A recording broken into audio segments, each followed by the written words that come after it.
A heartbreaking case is taking a significant new turn with a possible new motive now being considered. Exactly 6 months after the alleged kidnapping of 84-year-old Nancy Guthrie, the mother of morning TV host Savannah Guthrie, snatched in the dead of night from her bungalow on the edge of the Arizona desert, police have released the ransom notes for the first time, hoping they contain the clue that finally leads to answers. Savannah has also issued a deeply personal and emotional appeal, aimed, it would seem, directly at the person responsible for Nancy's disappearance. Pleading for compassion, she urged the alleged abductor to come forward, reveal what happened, and if Nancy is still alive, help bring her home.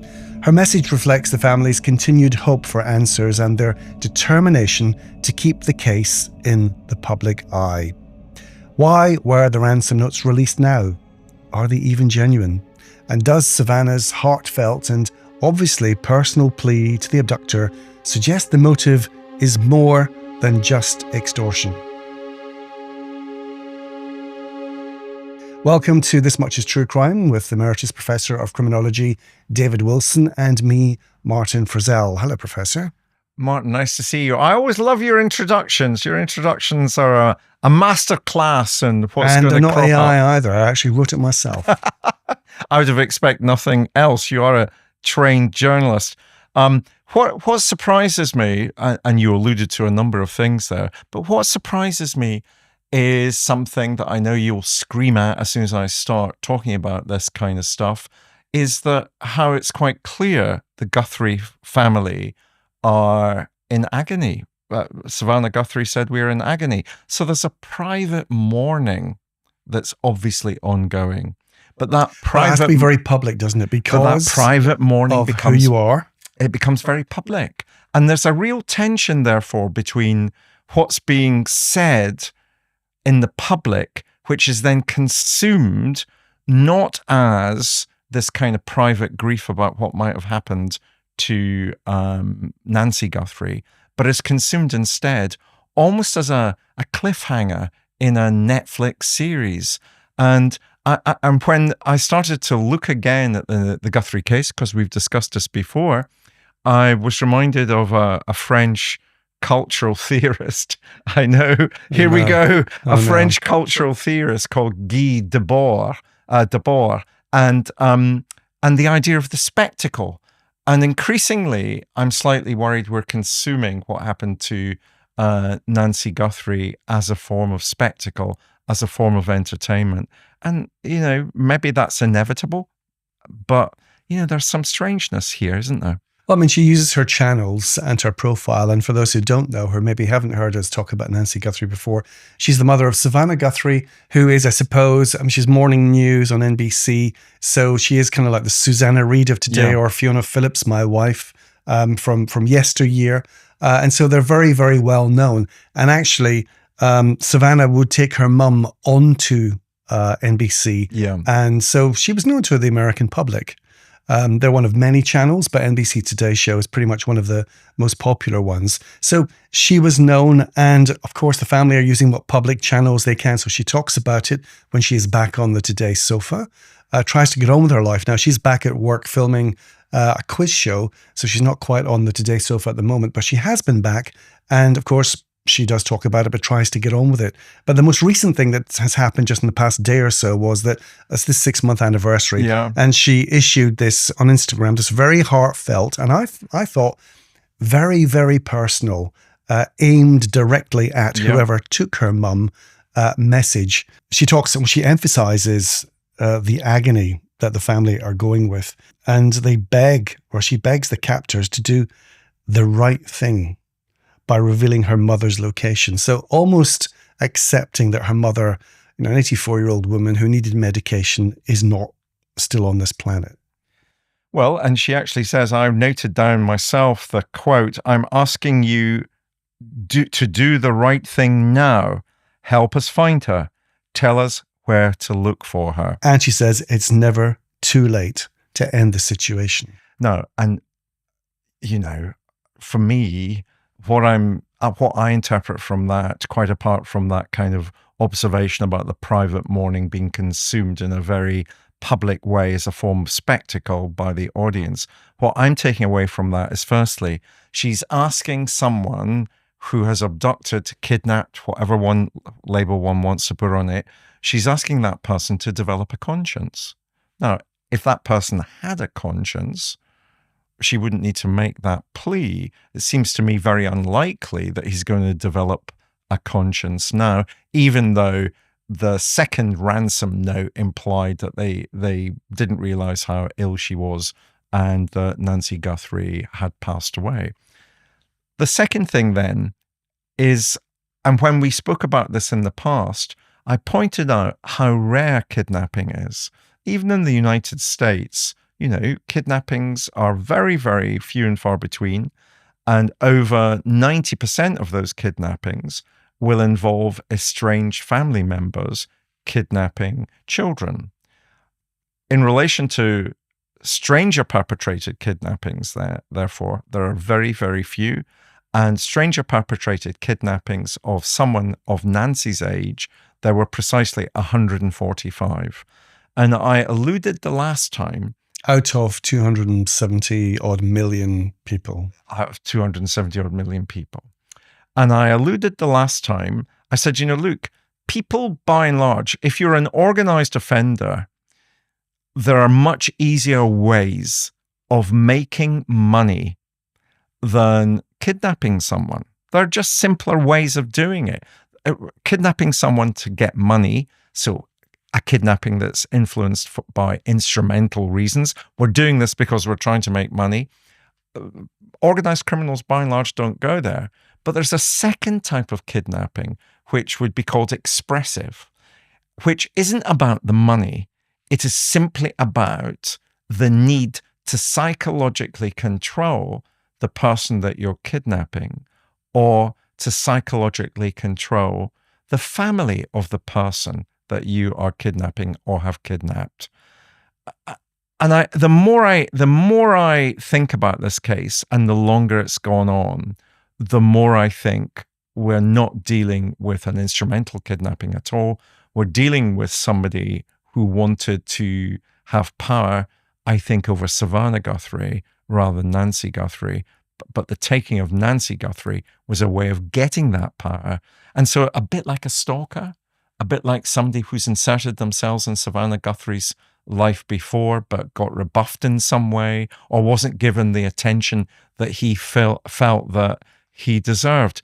And the other reason I say that, and back to this idea, and I promise I won't mention French cultural theory any longer, is that if you note the ransom notes, the two ransom notes that have been released, and you said, are they actually real at all? Ransom notes, if it's an instrumental kidnapping done for the money, the kidnapper tries to avoid the family involving the media. The kidnapper tries to avoid the family involving the police. But what does this kidnapper do?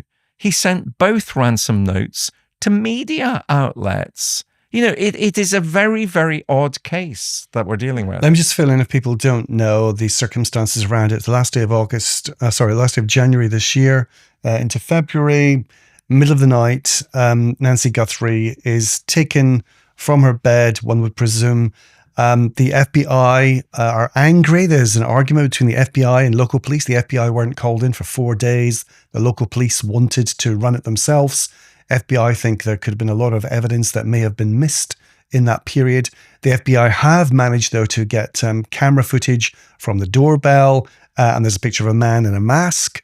Yeah. Gloved, wearing a distinct backpack. Yeah, they found blood spatters on the pathway outside, suggesting that Nancy had been obviously hit or whatever it might be, but it was her blood, and so she was bleeding. It could have been, who knows, from a head wound, could have been from the mouth, could have been whatever it was. She's a woman who needed medication, but none of that seemed to have been taken. And there were, as you said, there were 2 ransom notes sent. The first one was sent to a tip line from the local TV station, not even to like the head of news, to their tip line, basically. Yeah. And basically saying, and it was And I read these two notes, and we'll come on to these notes. Well, we are now, but I didn't know there were so many FBI profilers out there who are now on social media and on YouTube saying what they think about things. There's hundreds of these people.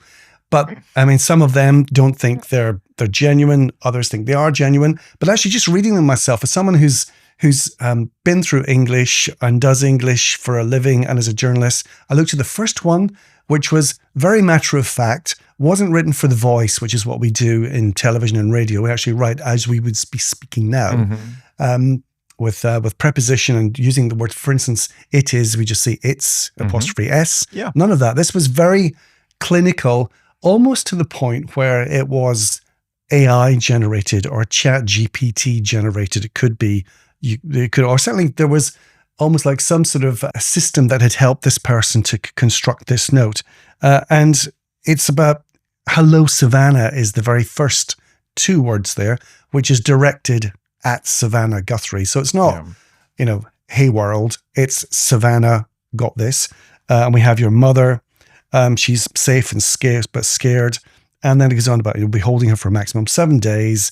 You need to send, $4 million before 5 p.m. on a Thursday. And once payment is received, it should be released within 12 hours. So they go on about this. Your mother is aware of this and her life is in your hands, full stop. It is in the best interest of everyone to have this completed as soon as possible, full stop. You will not be able to contact me from here on out. There will be no negotiation, full stop. Do not play games, comma. Law enforcement will not be able to help you, comma. So it's the use of full stops and commas I find really interesting because grammatically it is correct. Yeah. And that to me says it's some sort of a device someone has used to help them. Because you then go on to, and this is just a couple of days or so after Nancy Guthrie goes missing, only 4 days later, they get the second ransom note, which is not a ransom note.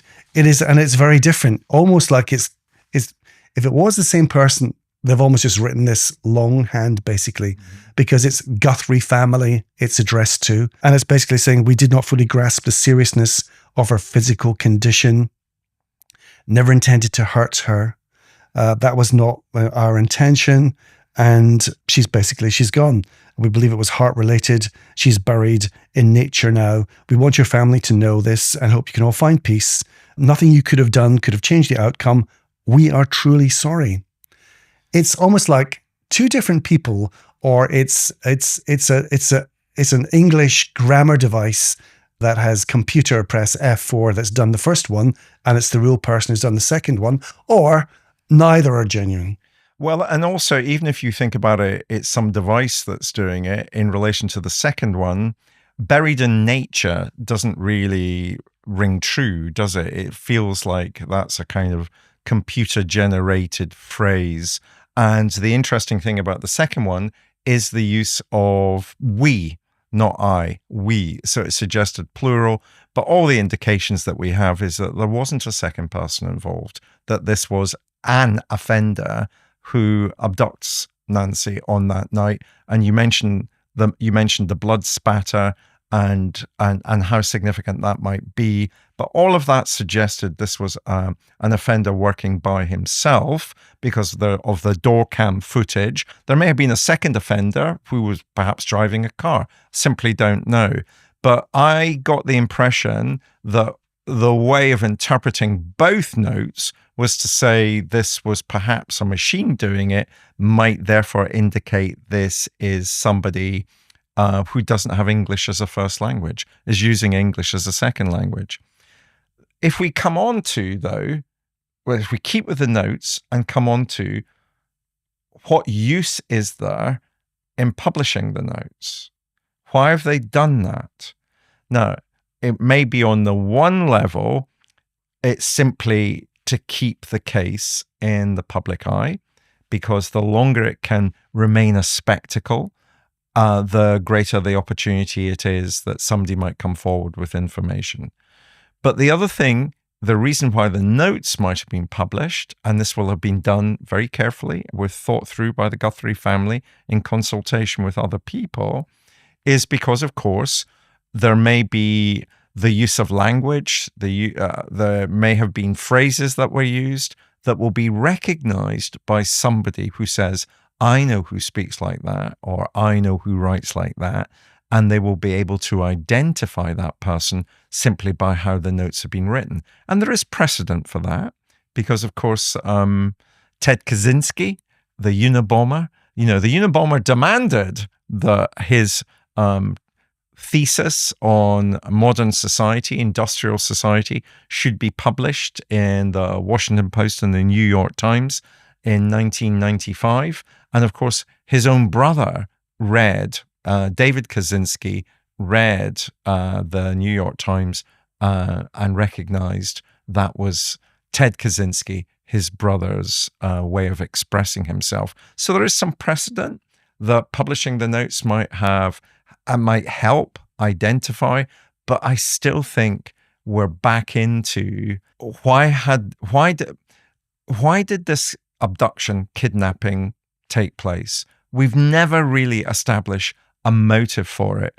And the more I think about it, the more I think we're dealing with somebody who simply wanted to have power over Savannah Guthrie. And so do you think they were responsible for the notes or not at all? Are the notes just a hoax? I mean, they do go on the very first note, which they're sent. I mean, proof, it's always proof of life you need, isn't it? You need proof of life. Usually you're sent something with a newspaper or a copy of something that is printed on that day, so the person is alive. It's proof of life. They always say you need. And what they did was in the first letter, they suggested at the end of it, they said, by the way, almost like as a footnote, sort of, NB, she had a white smart watch on the floor at the foot of her bed, and the white floodlight in the backyard was destroyed.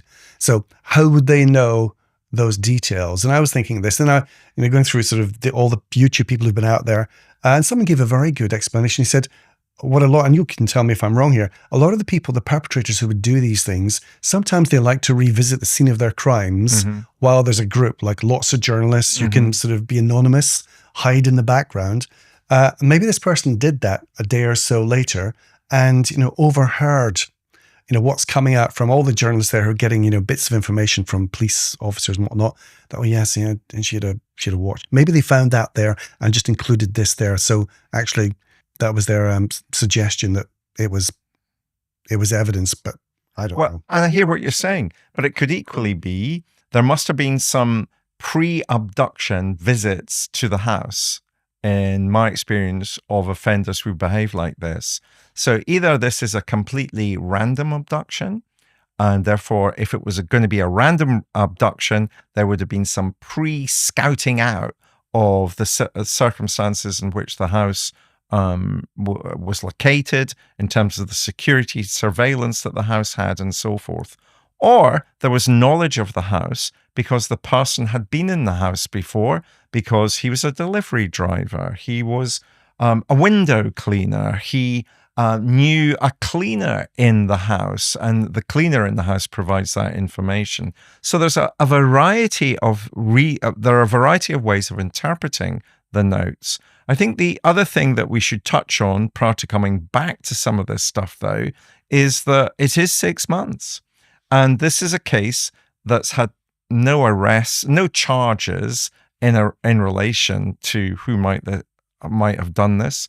It's had there's been no motive suggested publicly as to why this had taken place. And if you think about after 6 months, I wanted to start thinking again, well, why does this case go cold? And you've alluded to one or two of the reasons. Why does this case not lead pretty quickly to a denouement? And if we think about, some of the things we've already discussed and put those to one side, though, for the moment, Tucson is on the border. It's an international border. It's a city at an international border. So that brings in, did someone come across the border to abduct Nancy? You alluded to Chris Danos, the Pima County sheriff, falling out with Kash Patel, the FBI director. They had some kind of words. So that, again, is very, very unhelpful. That led to a lot of attention being put particularly on Chris Danos and his competency. And then, of course, the biggest thing for me was the unsealing of the crime scene. the crime scene, the house itself, the path outside where the blood spatter that you've mentioned, that was unsealed after 4 days. And I think Danos himself admitted that he probably, in retrospect, would have kept control over that crime scene for longer. But he also discounted any family members quite quickly as well, didn't he? He absolutely did. And, fine, fair enough. All I'm doing in saying that the vast majority of kidnappings are not stranger perpetrated. I'm not trying to say that means it's the family. I'm trying to say it might be somebody that knew Nancy that was trying to get access to Savannah.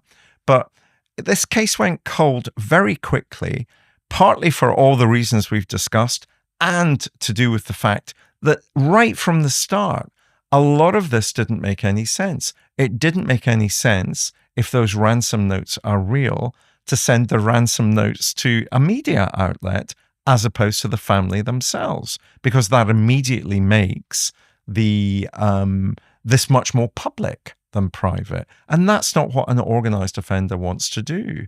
So right from the start, there's been an oddness to this. And equally, we talked about proof of life. Now, if somebody is going to pay a ransom, before they ever pay a ransom, they say, you need to give us proof of life. Now, that was never established. And pretty quickly, the second ransom note, if it is genuine, admits, well, actually, she died. But we knew her health was very poor, and we knew she had to take medication every 24 hours, or her health would deteriorate incredibly quickly, which, of course, the second ransom note seems to suggest happened. And when you said that it may well have been someone who'd been to the house or knew a bit about the situation, knew her, so it could have been local, but surely they'd have known that she needed medication, that, taking her away from her home and what she was used to was a danger, especially as she was a fairly frail 84-year-old woman. Would they not, if it had been someone who knew, had been in the house before, would they not have taken the medication with her? So I think that's a great question. And I would answer it this way, is that part of the confusion about what happened to Nancy is that I've always felt we did not fully grasp the seriousness of her physical condition. That doesn't sound like someone who knows or who's been there recently. And it doesn't suggest somebody that's particularly organized or professional, does it? It sounds like somebody that's actually quite amateur. And right from the start, I said, this is confusing to me because this person seems quite bungling. And the door cam footage obviously provides us with another way of saying, gosh, doesn't the perpetrator seem quite a bungler, quite amateur? But if that was the case, which I think it is the case, this was an amateur rather than organized professional offender, then why has he not been caught? Do you see, there's again this sense of, how does he manage to get to ground? And in fact, if he was a kidnapper and the kidnap goes wrong, and now it's a murder investigation, that will push him further underground. That makes it more difficult to actually get access to who this person might have been. So right from the start, there's always been this confusion, I think, in relation to what is this case about. Because clearly, whether it's a kidnapper or not, or for whatever reason this person took her, someone did. She didn't just walk out, at 2:00 in the morning, never to be seen again. Someone took her from her bed, most likely, and she was never seen again. But that person did. There is DNA that has been left that they are trying to, all various independent labs. And again, I think this may well be down to certainly some of the animosity between the FBI and the locals. The FBI seem to be saying, look, let us do this. We can sort this out. But the local sheriff wants to run it and has farmed out to lots of independent labs these samples, trying to get, obviously it's a very small sample or it's a mixed sample, but they're trying to get, it's taken 6 months now, but they seem to be hoping that, as every day there seems to be a new development in DNA, hopefully they may well get a match of some kind. But who are they going to match it with, really? If is there someone they think on a record who they may be able to match it with?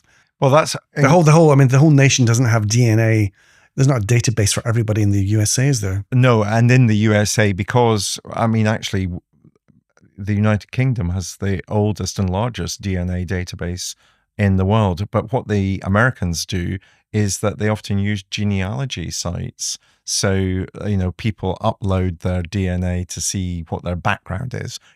Are they 10% Norwegian, 20% Italian, all that kind of stuff. So a lot of, if there was a DNA profile that was developed, then a lot of that could be used through genealogy sites to see if that would produce a familial hit in relation to who this person might have been. The DNA, though, again, I'm basing this on things in the public domain. The DNA stuff, that they found stranger DNA in Nancy's house. Well, listen, if you came to my house, you'd find strangers' DNA in my house, and it's there perfectly legitimately. If we went to your house, we'd find stranger DNA in your house. There was all this stuff about a glove was found. Remember, the doorbell camera footage shows the offender wearing gloves, and they find a glove. And of course, the glove belonged to one of the people that were involved in the search. So a lot of this stuff seemed to me to be an indication of either we just need to keep the case in the public eye, or that it isn't actually being controlled in a particularly careful way that would lead to a positive conclusion in either finding Nancy or finding the perpetrator. Well, I heard a suggestion when you're trying to work out, why are they releasing the ransom notes now, or alleged ransom notes for the alleged kidnapping? Everything's kind of alleged because we just don't know, do we? I heard a suggestion, fairly good authority. There was actually an employee, one of the reporters at the local TV station, who'd seen the notes coming in because it was sent to them first, and kept a copy and she decided it was time to release those notes. Now, whether in doing so the police then said, well, we better make it official, who knows? But certainly I think she was behind a lot of that. So almost at every stage, it feels the police have been pushed into having to do something, because there's not a lot of, there's almost no information coming out, really. They say they've got thousands of lines of tip-offs and inquiries, but 6 months on from, the world's most, you think, sophisticated, biggest influential power, there's no sign of this woman who's just gone missing. And you'd think as well, it's the Arizona desert. Well, she's obviously buried out there somewhere if that's what's happened. But again, I'll get through the wonders of YouTube and these wonderful, quite frankly, amateur detectives.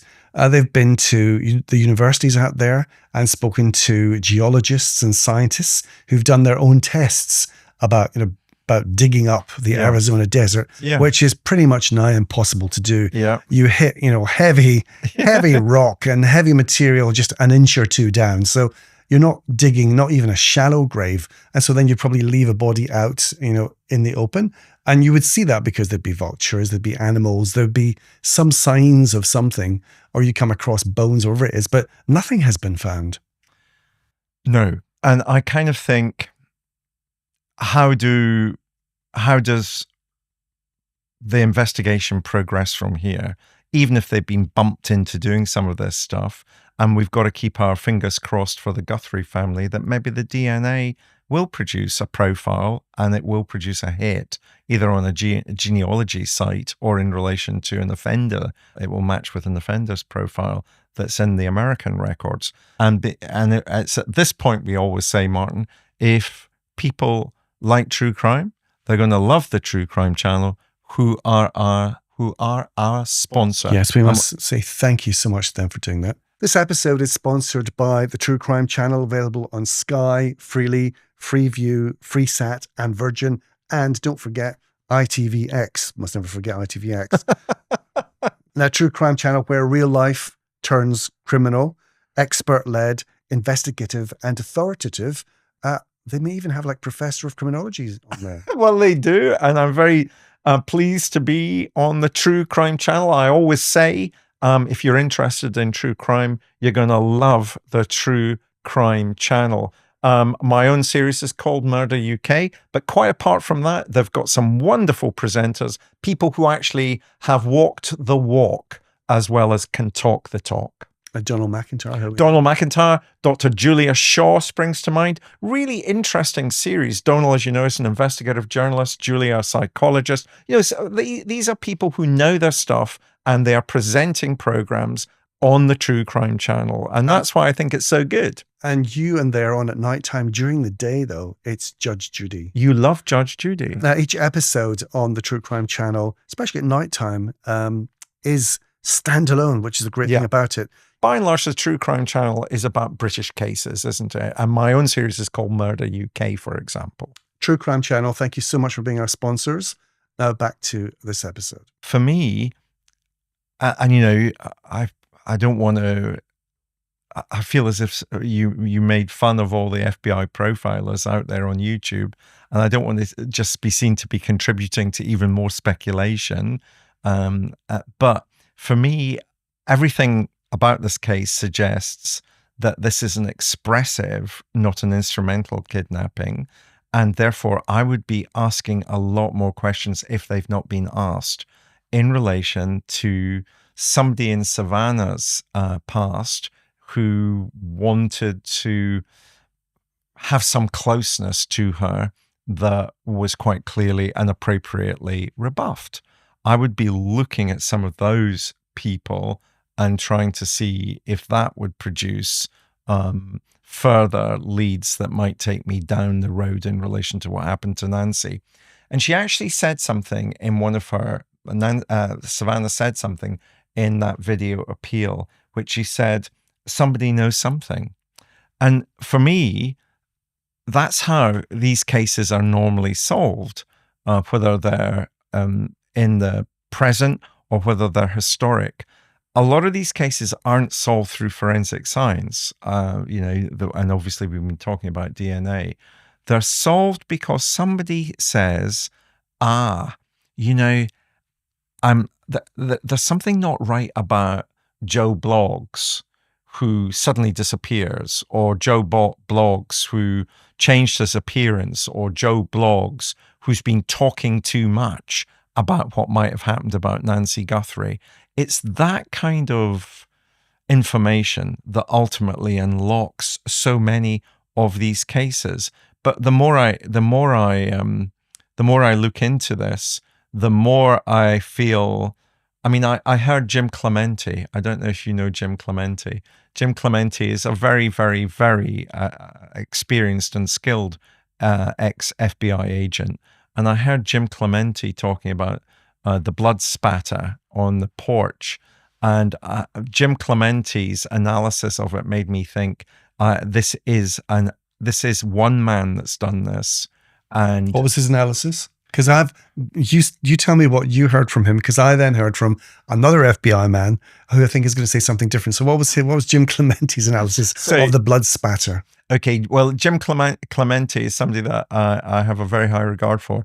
And he said in relation to the blood spatter that the blood spatter, the pattern of the blood spatter implied that Nancy's face was very close to the ground, and that either she was kneeling or literally on the ground, and the blood spatter indicated that, which meant that she'd either been hit or therefore the offender, again, wasn't in particular control of her as a victim, or she attempted to fight back. So his analysis of the blood spatter was because of the blood spatter and what that implied about Nancy's position at that point where the pattern was laid, was that this was not a particularly sophisticated offender. Oh, the FBI person I heard suggested, not disproving or contradicting what your person said, but they were saying it indicates to him there was only one person involved, because two people would have probably held her up. And if she was bleeding from the mouth or a head wound, wherever it is, there would be less blood or it would be dripping in a different direction. And I definitely don't want to rule out that there could have been a second perpetrator, because quite clearly Nancy was going to be taken somewhere and presumably to a vehicle where she would be moved to wherever she was going to be held until the ransom was paid or whatever it was that the perpetrator wanted to get out of having committed this crime. So I definitely think it was an individual who broke into the house and abducts her. And I think he felt comfortable to do that because he'd scouted out the house before in some way, either as a pre-abduction ritual to see what he could discover, or because he'd been in the house before legitimately, because he was a workman, he was a cleaner, he was a delivery driver, something of that kind. Or he'd stalked her. I think he was, my own sense would be he wasn't necessarily stalking Nancy, because quite clearly he's not interested in Nancy. Nancy is merely the mechanism by which he can gain a perverted closeness to Savannah, which is why the very first of the ransom notes, if they're genuine, the first two lines of that ransom note always struck me as being very significant, because the first two words of that ransom note were, "Hello, Savannah." You know, that's very direct. That's very obvious, isn't it? It was directed at her. Well, it made me just think, because my background is I come from that world of high-profile presenters, and you always get crank. In the old days, it used to be phone calls or messages, and then it would become emails, or strange things would be sent through the post. Yeah. And you'd have to be, very careful about that and protecting people. But one thing I will say with my old colleague Holly Willoughby, we didn't know anything about the awful threats that she was under. And of course, Gavin Plum was sentenced, I think it's 15 years he got for. Yeah. And of course, it was the FBI that alerted the British police about exactly. that So there was nothing ever as serious as that we were alerted to. But I mean, I've had contributors to my program who had death threats. We had to organize security, try to help them through. But I'm just wondering, I'm quite sure. So NBC's presenters will have had all this too. And I'm sure they have procedures in place.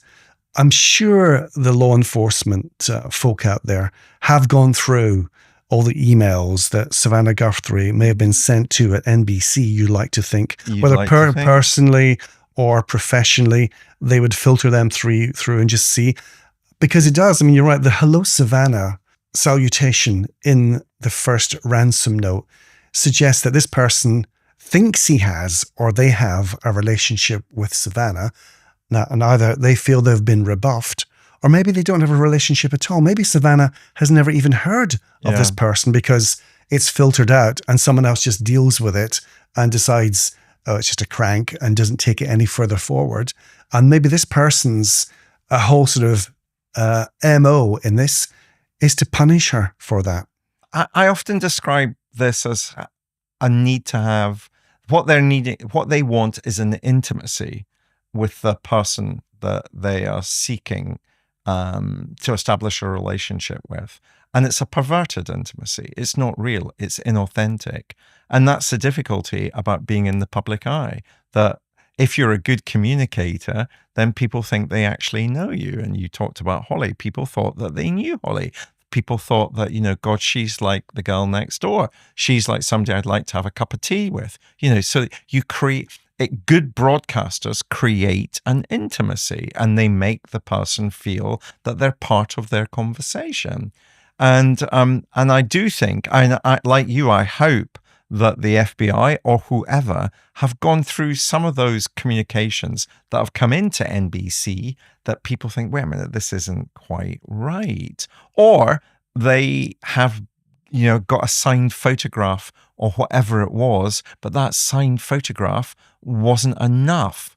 I always remember Johnny Carson. Johnny Carson becomes an American TV host on late night. Yeah, very famous, yeah. Very famous. Johnny Carson becomes part of the literature about stalking because there was a man that kept writing to him, because the man that kept writing wanted to be the person that said, "Here's Johnny." And eventually, because he kept writing these letters, he got the opportunity to do that. And that's become part of the stalking literature because it was about how this obsessive man was eventually allowed to do what it was that he wanted to do. And he actually, that was all he needed. He was no longer part, or he no longer bombarded the Late Show with this kind of communication. But I always talk about stalking through that acronym FOUR, FOUR. Stalking behavior is behavior which is fixated, obsessive, unwanted, and repetitive. And I would be looking at communication that implied that the person had been you sent me a photograph, but but they wanted to have a communication. I wonder if you could just answer these problems. Would it be possible to come and visit the studios? Would it be possible to have a photograph taken together? It's that kind of communication, I think, that might be useful for law enforcement to interrogate. And it's also, how serious do you take the four suggestions, those four warning signs of people who are standing outside your studios? I've had, down through the years, there's usually always people outside the studio. Now that's obsessive, clearly, but they're always, to my mind, always very gentle people who had not much else to do, but were fixated on the presenters and loved them and wanted to be part of it and part of the whole kind of thing. So they'd be outside the studio. But at what point should you start to take it more seriously? I mean, I just wonder if, again, would this person, would they have turned up at the NBC studios in Rockefeller Plaza? Would they be on CCTV? Would you think police would go through CCTV footage to see, is there anybody who turns up every day, or who turned up over a period and may have handed something in? Or when Savannah's coming out, I don't know if she gets into her car, is it something they're always after her autograph or a selfie or something? Is that the kind of thing? Yeah. Or would those people just normally be seen as a gentle, kind of obsessed fans? Well, and you and I have been on tour together, and we kind of talk through some of this stuff just as a kind of health thing for each other. Some bits are perfectly normal, and other parts you think are just bordering on, let's work through what's actually happening here.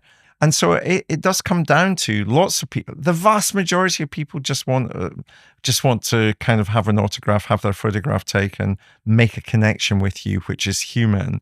But there are always going to be some people that isn't enough. There is something more that they're seeking, which is why I use that phrase, perverted intimacy. And that's why, and I've told you this, and I think you're guilty of it sometimes. And I was always told this, growing up in broadcasting or being part of high-profile programs in a small way.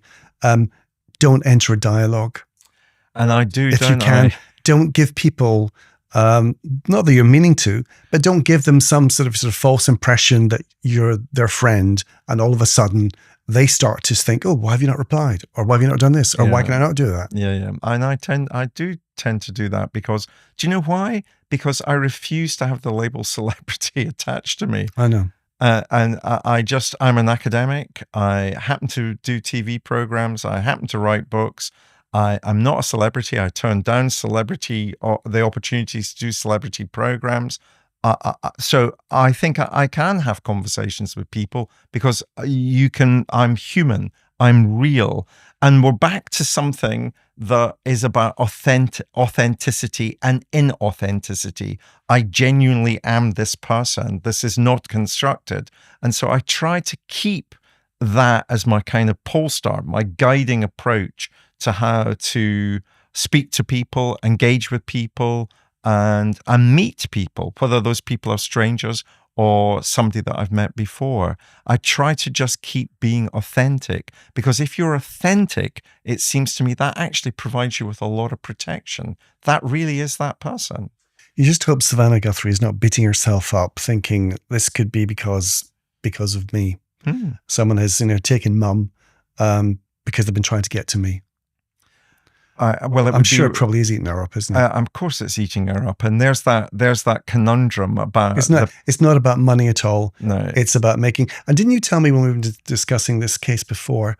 Forget the ransom notes, because this person may not even want any acknowledgement, because they will think she'll know it's me.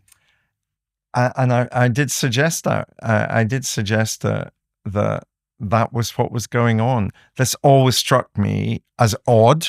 I always said, this is really odd. Kidnapping is really odd. Stranger perpetrated kidnappings are really odd. Kidnapping somebody of Nancy's age, we're talking in the hundreds. In 2025, it was 147 people or something. This has always been, the ransom note went to the media. This has always been an incredibly odd case. And that always seemed, therefore, to me, that we were dealing with not an organized offender, but somebody that was seeking something else. And it was, I thought, seeking that perverted intimacy with Savannah Guthrie. That's what I think was going on. But is that Savannah Guthrie's responsibility or fault? No, of course it isn't. It's got nothing to do with her in that sense. And that's why the appeal, the media appeals that she's making, which is a negotiation.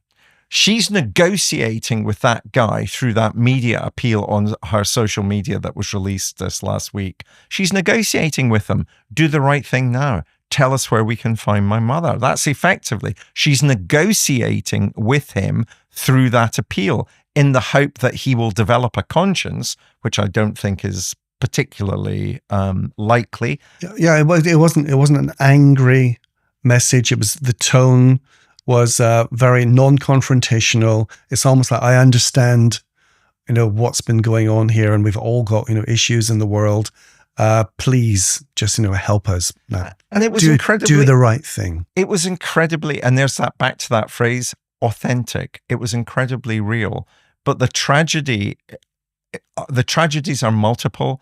But the tragedy here is that private grief becomes consumed in a public way and becomes consumed as a form of spectacle that we therefore interpret, and it becomes like a Netflix cliffhanger. We're expecting there to be a neat end after a certain amount of time. And if we don't get that ending, we feel slightly cheated. Whereas in fact, we should feel traumatized because Nancy Guthrie and her family are trying to work out what on earth happened to their mother, to their aunt, to their loved one. Do you think we'll ever know? I think, that that people do find endings in unexpected ways. I saw Elizabeth Smart also contributed. We've been talking about FBI profilers and agents popping up. Do you remember the Elizabeth Smart case? The girl that was abducted from her home in Salt Lake City, and she was abducted by a guy that had been employed by her father as a builder, and then she had been kept. She was abducted and then kept, and he made her wear a mask and a veil, and eventually she's found. Eventually she's saved after quite a long period of time, actually, but eventually she's saved. And I saw Elizabeth Smart was saying, don't imagine that this can end, because of course her ordeal ended, and ended positively. She wasn't killed. The person that abducted her got sent to a prison, still, I think, maintaining his innocence, or still in some kind of plea deal whereby he's not fit to plead because he's claiming to be mentally ill. But I saw Elizabeth Smart popped up talking about her experiences and saying, you can get an ending and you can get a happy ending. Don't think that all endings are going to lead in one particular direction, because hers went in a very different direction.